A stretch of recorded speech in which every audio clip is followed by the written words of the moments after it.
Up next, we have the state of Regen movements, challenges, and priorities.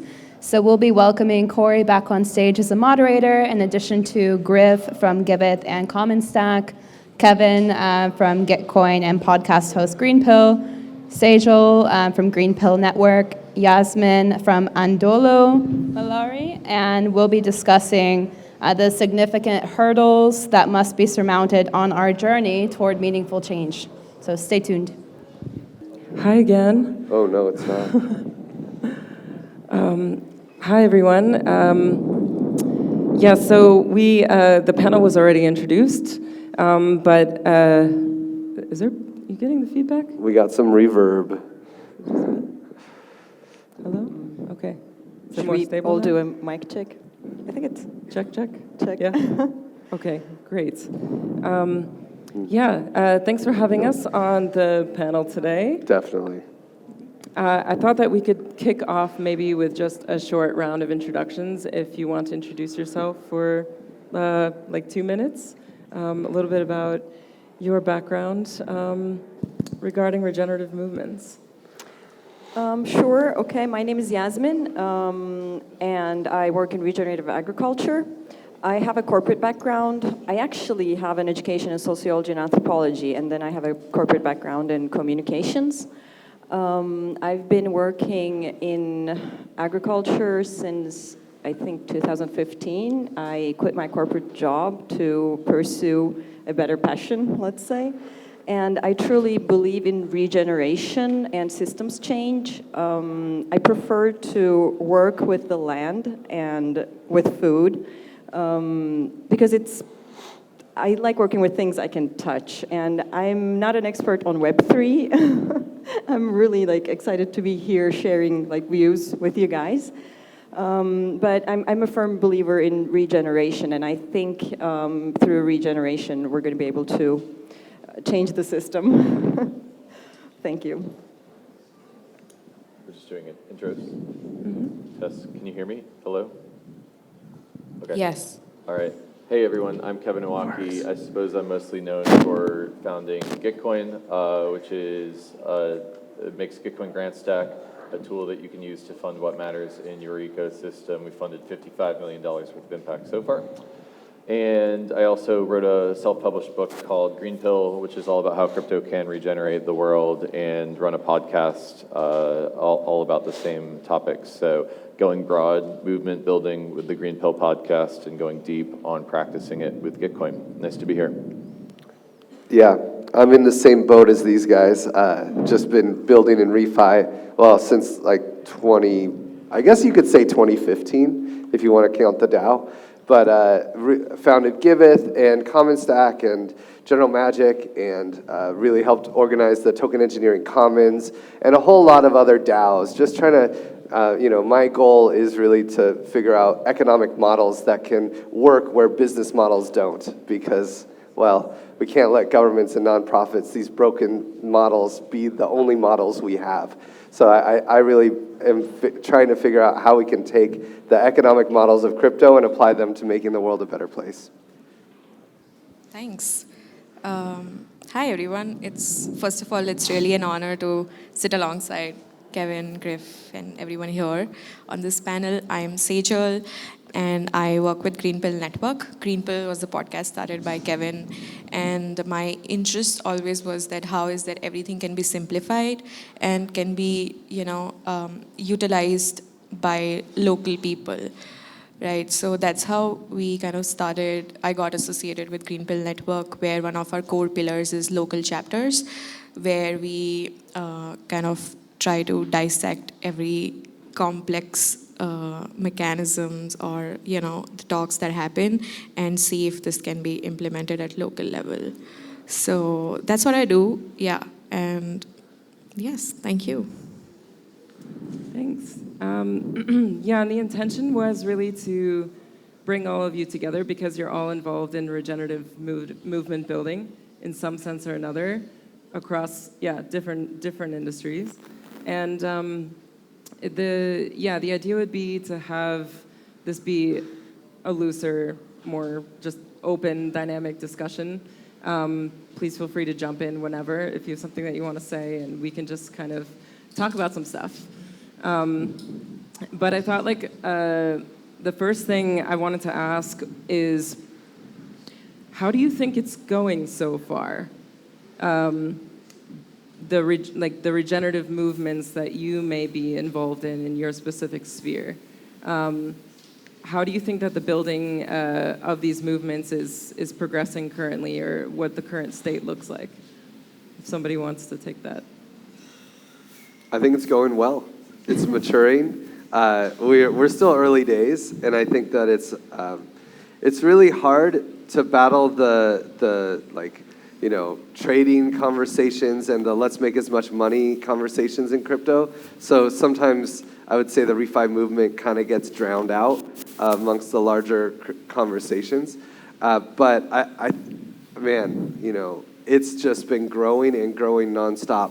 Doesn't matter bear market or bull market, there seems to be more and more people coming into the refi space, which is not the case for the When Moon crew. They have these it seems like they have these big swings. And for sure in the refi space, the money making, there's less money. Our funding for these refi projects is following that pattern, but I would say our growth and mind share is not. It's up only. So I've been really impressed.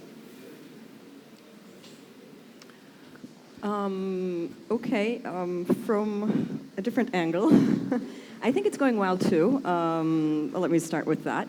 But more and more, the more interest we get in regenerative agriculture, I see a danger of the overuse of the word regenerative. It is turning into something like sustainability. Everybody mentions it, but nobody's actually, not nobody, but a lot of people don't actually know the meaning of it. I don't think it would be the same with technology and Web3, but with agriculture, people think it's going back to the roots. They think if they use traditional methods, they're doing regeneration. So this kind of brings me to a point where I want to say measurement is extremely important. It's not enough to say you're doing regenerative agriculture, because nowadays everybody's trying to do regenerative agriculture. So we need to be able to measure our impact. But otherwise, I'm happy with the way the movement is moving forward. That's interesting. Would you say that occurs in regenerative finance as well? No, not yet. Yeah. Too early? I think of, when I started Gitcoin in 2017 and, Griff, when you were around doing the DAO stuff, there was no regen movement. The values in the space felt very either libertarian or financial. And, I think the fact that there is a regen movement and people actually care about it, they cast that value system forward is a step forward.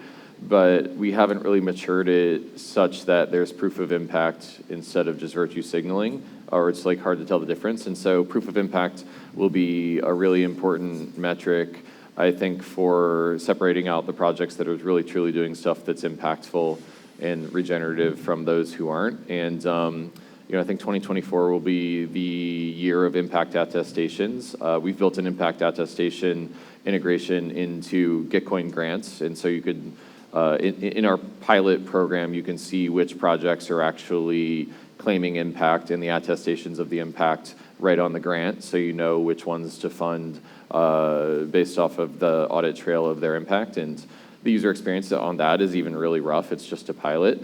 But I see the next stepping stones as having more proof of impact attestations, and then that'll allow more capital to flow into the space and money talks. So when we have more capital growing in the space, our little regen movement can go from being a sprout into being a young tree. And that's kind of where I want to see us going. Nice.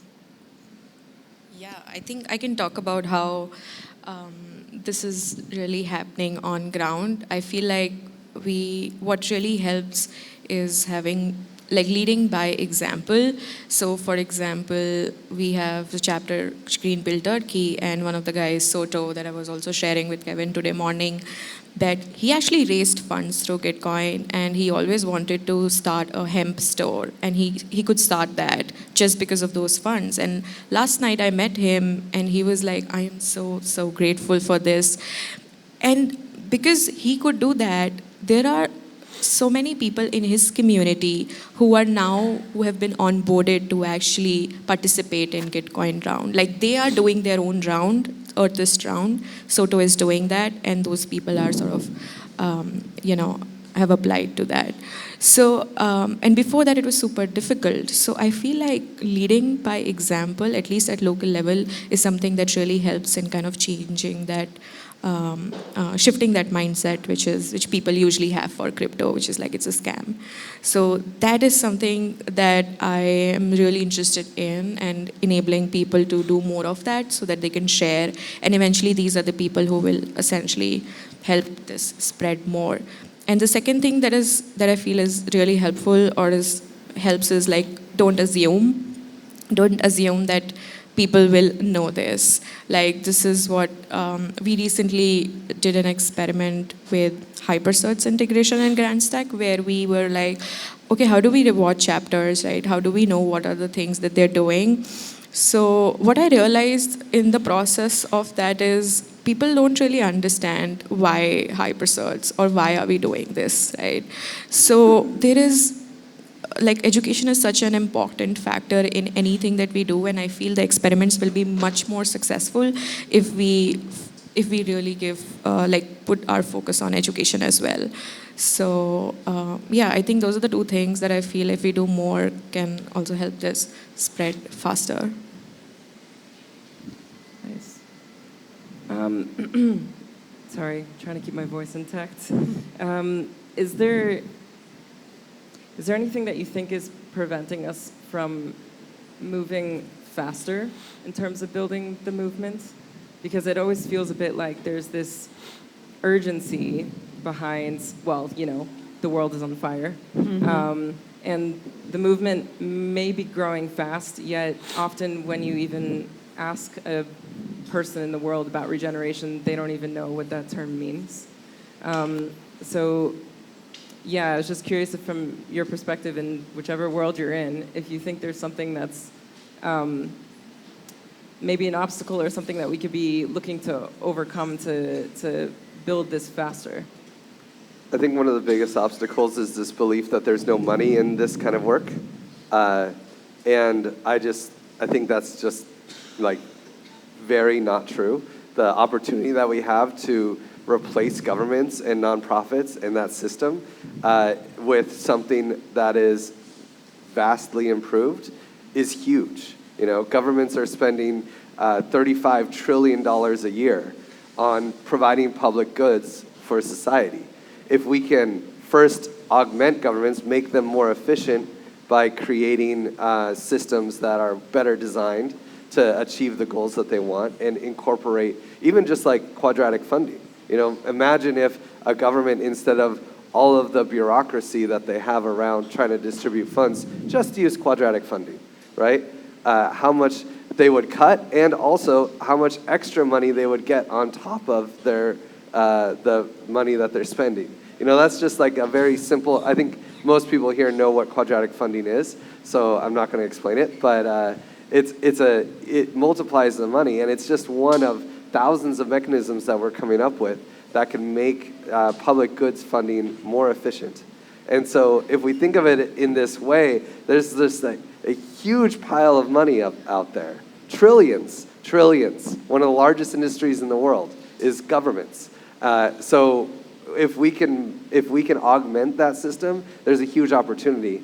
But the psychology of investors and people with money, especially in the crypto space, is that public goods, yeah, that sounds good as long as it's open source software for my protocol.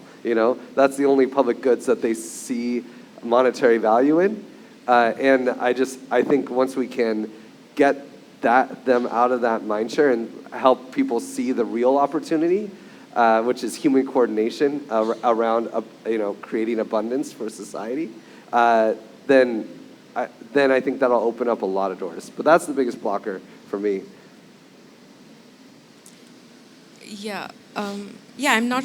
I don't have the answer to like where the funds are going to come from. But what I know is, or what I've experienced is, the way it can grow fast is by really showing people that they can actually make a living out of it. They can make a living out of doing something good. So that is something that I feel can be really helpful, and that is where I feel these mechanisms also come in place. Like for example, I have myself been a recipient of Gitcoin Citizens Round, and it has really made me want to contribute to the ecosystem more, right? So, and anything that I contribute is gonna help the larger ecosystem, which means I'm doing good and I'm getting paid for it. I feel like that is such a strong way in not just growing your ecosystem, but actually letting people really contribute from a space of contribution. And I think that is where these mechanisms are really helpful, and if we can actually get all the ecosystems really do something like this, where they reward people for doing something good, which is essentially, doing something good essentially means contributing to that particular ecosystem because that matters to them. I feel it can be really powerful. I don't know but where the funds are going to come from, but that's what I feel can help this spread faster, because that's what happened. The example that I gave, Soto's example. So they are doing this round with their community members. So members actually contribute in different ways. The members even include people who take care of the store. Like there are different things that people take responsibilities for, and now they're going to get rewarded for it. So I just can't express how powerful that is. Yeah, I'll take a swing at it. I really like this meme coming out of the optimism ecosystem that if you can make impact equal to profit, that's really important. So if we can have some sort of proof of impact and we can just connect impact to profit, then what that does is it creates a flywheel where you create more impact, and that means more profit. You can pay your mortgage, you can send your kids to school, you can start a business. And then you have more profit, and then that creates more impact, and then more impact creates more profit. So there's like a circular flywheel that we're building. And so I'm really just excited about proof of impact, and then that'll allow us to create more impact, more profit, and just spin that flywheel more. So that's the flywheel that I'm focused on building in the next market cycle. That kind of makes me think of, I think we need a more holistic perspective in general, because there is a lot of complexity and interconnectedness in everything. And we have been taught to specialize, and sometimes specialization makes us blind to the whole picture. So that kind of brings me to collaboration. Like, I can't be an expert on everything. I can't know everything, but everything is connected anyways. Like, I work on the land. I work on the food systems, and the food system means money, people, resources. Everything is connected. And if I just concentrate on one part of it, I'm missing the opportunity to, I don't know how to say it, uplift the entire movement. But I mean, I'm hearing a lot of like common points here. So like it makes me see how much more like interconnected it is than I actually realize. There's an opportunity here, and we just like as a society or like as people, we need a more holistic perspective. Like we need to change our outlook on life, kind of. Yeah, you had said that you don't really have usually touch points with the Web3 space, right? No. I mean, we've been looking into some refi, and we are looking into crowdfunding and how we would be able to do it. But I think I'm seeing an opportunity here. Like, if we work together, we could definitely, like, because, like I said, like, this is the food system. And everybody eats food, everybody buys food, everybody somehow produces something. Like, we live by eating. So, like, we can connect the dots here and create a system, create a business model that includes everything regenerative. I want to add one more thing that's blocking us, which is just, I'll go audacious and call it government oppression. Yeah. I mean, like there was an earthquake in Turkey of several months ago, and we were able to raise a bunch of money for it, and lots of projects were. I think well over $6 million was raised in crypto total, right? But that was only made possible because the government of Turkey put a kind of an exemption that nonprofits could accept crypto for a month or so.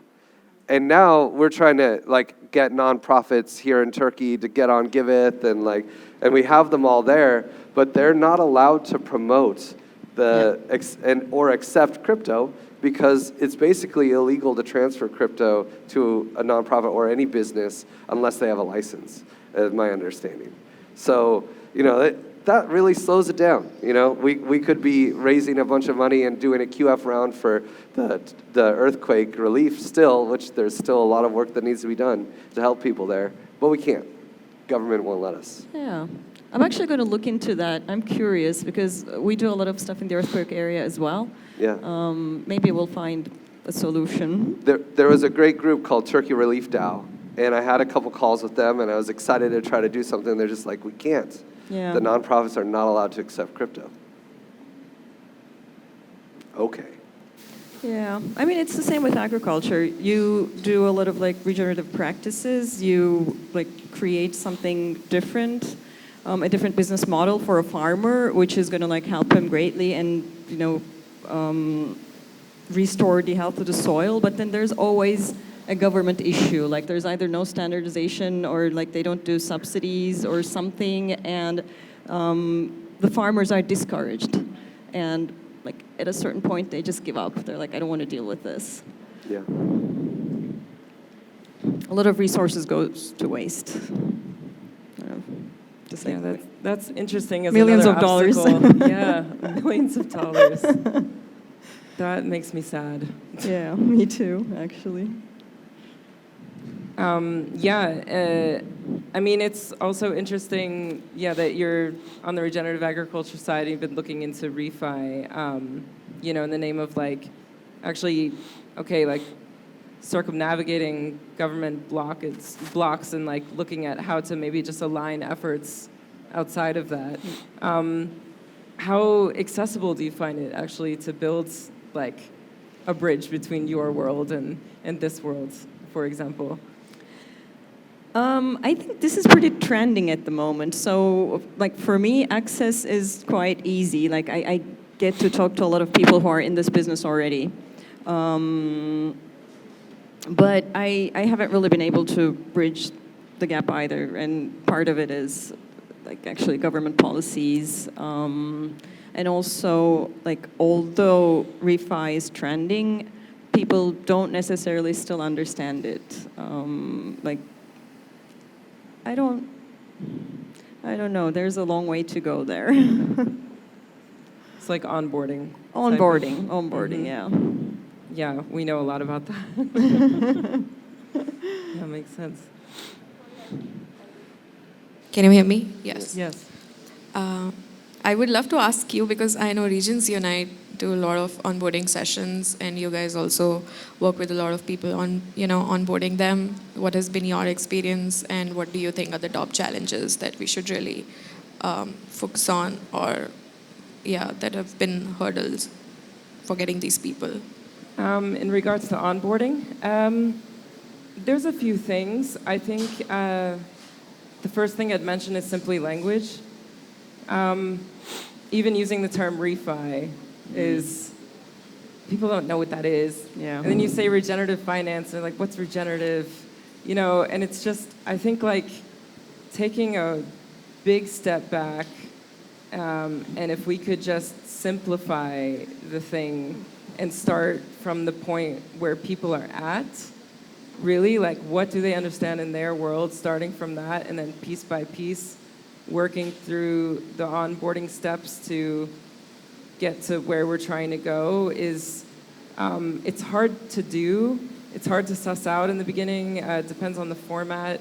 But I think that's one of the challenges, we're already using a language that's not easy for people to understand, and then you bring in language barriers on top of that, and that makes it even trickier. The second thing with refi onboarding is I think a lot of the population is just not really maybe super savvy on finance in the first place. That's why the whole industry exists of hiring someone to do that for you, like lawyers and financial accountants, because like it's not something most people understand or even want to understand. You just want to be able to like go to an ATM, put in some numbers, and it spits out money. You know, you don't want to understand how the thing works. And that's the second thing, is if we could just have a lot simpler interfaces and tools to present to people that are just easy to use and don't require a lot of explanation, I think we'll get a lot further that way as well. So just very simple language and very easy to use tooling is, yeah, something that I see as making onboarding a lot easier in the future. I don't know if you guys have anything else to add from your experience, but that's, I think that's what I found in. I agree with the language thing. Like, we use a lot of like words that people don't understand. Like, even in agriculture, there's like synthropic agriculture, something else agriculture, and essentially they're pretty similar. Like, even with like agroecology and regenerative agriculture, the methods are technically very similar, but we use like so many different words, and I don't know, like the consumers don't get it, the producers don't get it. We definitely need to simplify our language, but I don't know if it's possible with finance or technology. Like, it's a pretty strong like language there. One thing I think is powerful is showing, not telling. Just give someone $50 for having impact. And that's more beautiful and poetic and moving to them than anything I could ever say about regenerative cryptoeconomics. So yeah, you know, just from early on in the Gitcoin days, I always meet people. They're like, "Oh, I made my first money in crypto out of Gitcoin," and then it helped me, like, it gave me the push that, oh, I can earn money using these things, and it made me fall further down the rabbit hole. So just show, don't tell. When you're trying to get too deep into refi and regenerative finance, to people who are not in the industry, it sounds the same as when you're just shilling them like a doggy coin or something. Like, they can't tell the difference. But if they're earning money, then it's different. And my dream for the next cycle is that we onboard tens or hundreds of thousands of people to this space by having them earn money for having impact in their local community, as opposed to buying a bag of something. And that's the best way to onboard the next cycle of crypto users. True. Thanks. I did want to ask, just checking the time, wanted to leave an opportunity open for anyone in the audience who might want to ask a question.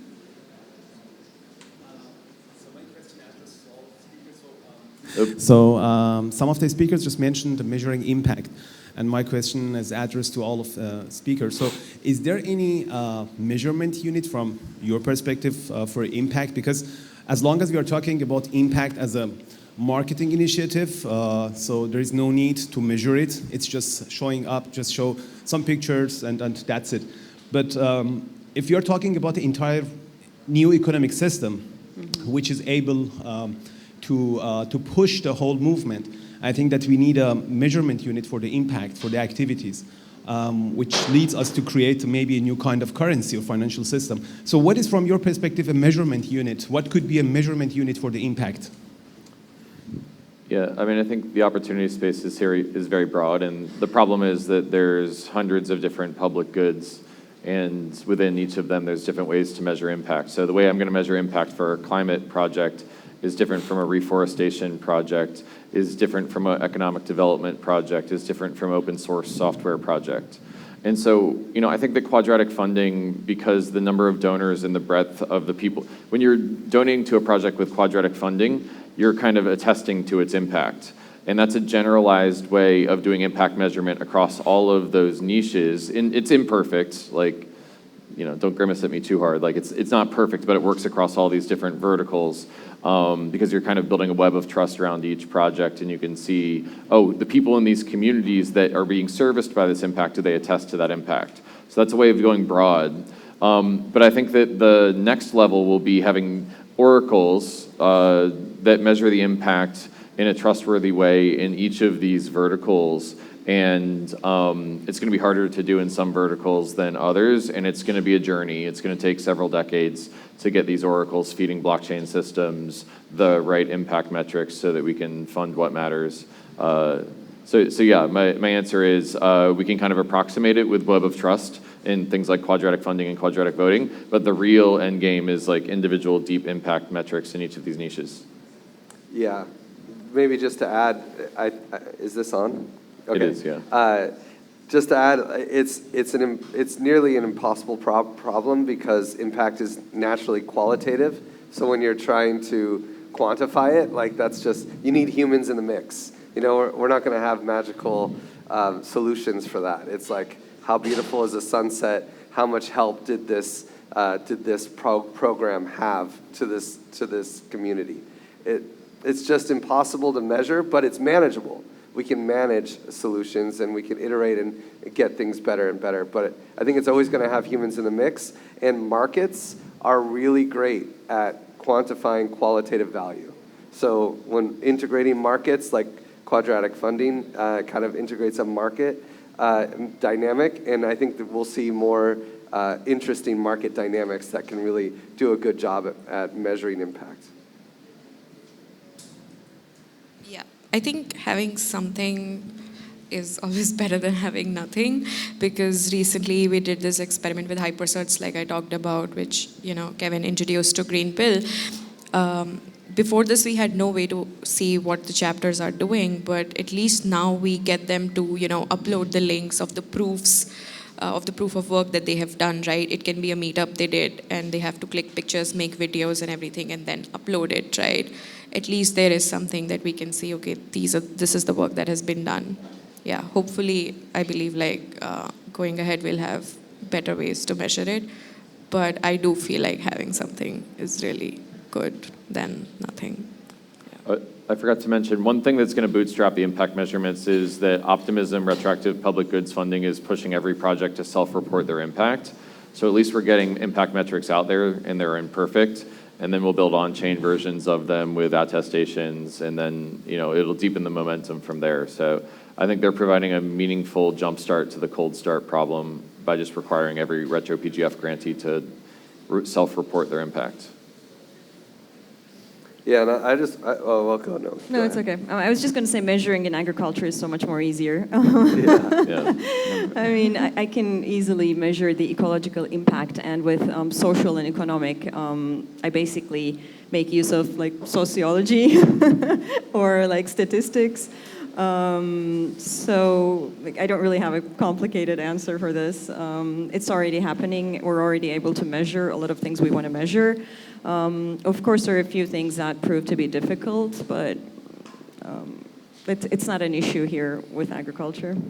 Yeah, I just wanted to double down on optimism, giving them a huge shout out for implementing retro PGF at such a huge scale. The concept of retro PGF isn't so new, but right now they're giving away $50 million to people who have created impact in optimism, and just the amount of bureaucracy that cuts through. It can't be the only solution for providing public goods, but it's got to be in the works. It's just having experienced it, the difference of having to write forum posts and create milestones for your grant or your project, and then you're basically incentivized to do the bare minimum to get the milestones and then move and get the grant funding. And it's not a really clean system like the traditional grant methodology, but in retro PGF, you don't have to ask permission to do some kind of thing that you think is going to have impact. It encourages a lot more innovation and entrepreneurialism, or whatever that word is. It really allows you as someone who wants to make impact to be free. to go make that impact. And then once you've built it, once you've made it, then you shout it to the world. And that feels way more natural as a builder, you know, than like, hey, I'm going to build this thing. I think it's going to work like this. Here's my milestones. Give me money, please. You know, it's horrible. Compared to Retro PGF, like, it's just such a beautiful thing. And to see it at scale, I think it's going to have a lot of influence throughout the ecosystem, and maybe even outside of our ecosystem. Nice. I think that's a perfect time to stop because we've got 24 seconds left. So just want to say thank you for joining. This is a really fun discussion. And yeah, hopefully we can do it again soon. Yeah, thanks, Corey. Yeah. Thank you. Thank you. I was happy that I was invited.